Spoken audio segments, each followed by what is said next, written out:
राजा रामचंद्र की जय। मैं भास्कर सिंह, राम राज्य प्रशासक, आज आपको राम राज्य के इस वीडियो में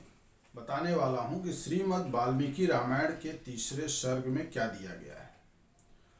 इससे पहले कि आप इस कथा को सुने, हम आप सभी से आग्रह करना चाहते हैं कि राम राज्य प्रशासन के इस चैनल को आप सब्सक्राइब या फॉलो अवश्य कर लें, जिससे कि राम राज्य के प्रसार प्रचार में हमको सहयोग प्राप्त होता है।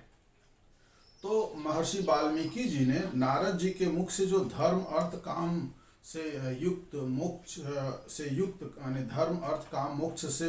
युक्त प्रकट और गुप्त रामचरित्र को सुना था, उसका उन्होंने पुनः से अनुसंधान प्रारंभ किया, अर्थात समाधि की अवस्था में जाकर के साक्षात्कार उसका प्रारंभ किया। और जितने भी तरह के चित्रों का उनका चरित्र था उसका उन्होंने अनुसंधान प्रारंभ किया। श्री राम, लक्ष्मण, सीता तथा राज्य के रानियों सहित राजा दशरथ से सबके संबंध और भी जितने तरह की बातें थी, उनका हंसना, उनका बोलना, राज्य पालन करना, अन्य अन्य प्रकार की जो चेष्टाएं थी, उन सभी का उन्होंने साक्षात्कार प्रारंभ किया।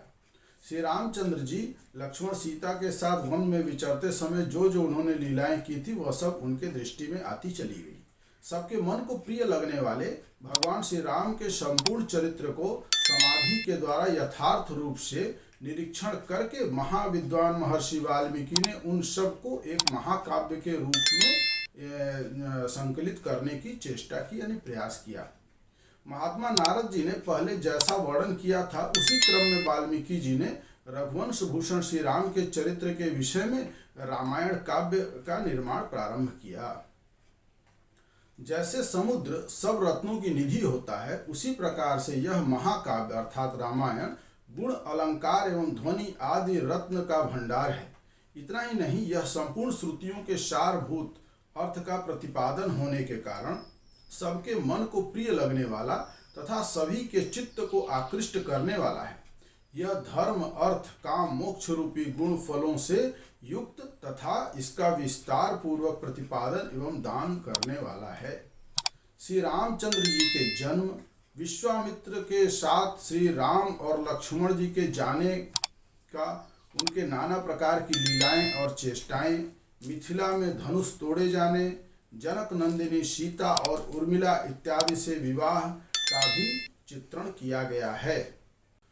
श्री राम परशुराम संवाद, श्री राम के गुण, श्री राम के राज्याभिषेक में विघ्न, उनका वनवास, राजा दशरथ जी के का शोक विलाप, उनका परलोक गमन, प्रजा का विषाद, निषाद राजगुह का श्री रामचंद्र जी के साथ जाना, उनकी बातचीत, सूत सुमंत को अयोध्या वापस लौटना इत्यादि का उल्लेख इस रामायण में उन्होंने किया है। श्री रामचंद्र जी का गंगा पार करना, भरद्वाज मुनि के आश्रम में जाना, चित्रकूट में उनका कुटिया बनाना, भरत का श्री राम से मिलने के लिए चित्रकूट आना, उन्हें अयोध्या लौट जाने के लिए मनाना, अयोध्या के राज सिंहासन पर श्री रामचंद्र जी की श्रेष्ठ पादुकाओं का अभिषेक एवं स्थापना, नंदीग्राम में भरत का निवास इत्यादि का भी वर्णन विस्तार से किया गया है।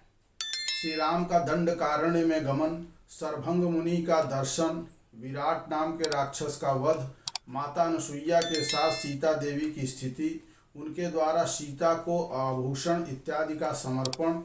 श्री राम के द्वारा अगस्त मुनि का दर्शन, वैष्णो धनुष को ग्रहण करना, शूर्पणखा का संवाद, श्री राम की आज्ञा से लक्ष्मण के द्वारा उसका विरूपण यानी विरूपीकरण,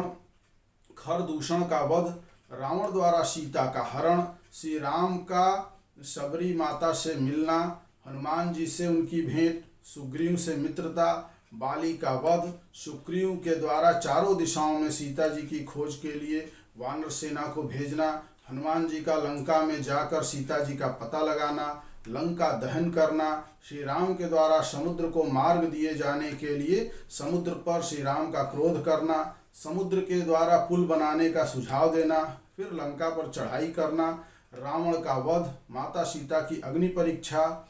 अयोध्या वापसी, नंदीग्राम में श्री राम और भरत जी का मिलना, श्री राम का राज्याभिषेक, श्री राम राज्य उत्सव इत्यादि घटनाओं का महर्षि वाल्मीकि जी ने अपने महाकाव्य रामायण में विस्तार से वर्णन किया है तो इस प्रकार तीसरा सर्ग यहीं समाप्त होता है।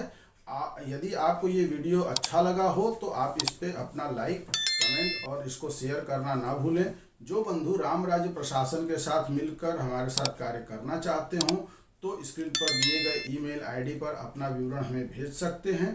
फिर मिलते हैं रामायण के एक अगले अंक में। तब तक के लिए सभी को जय श्री राम।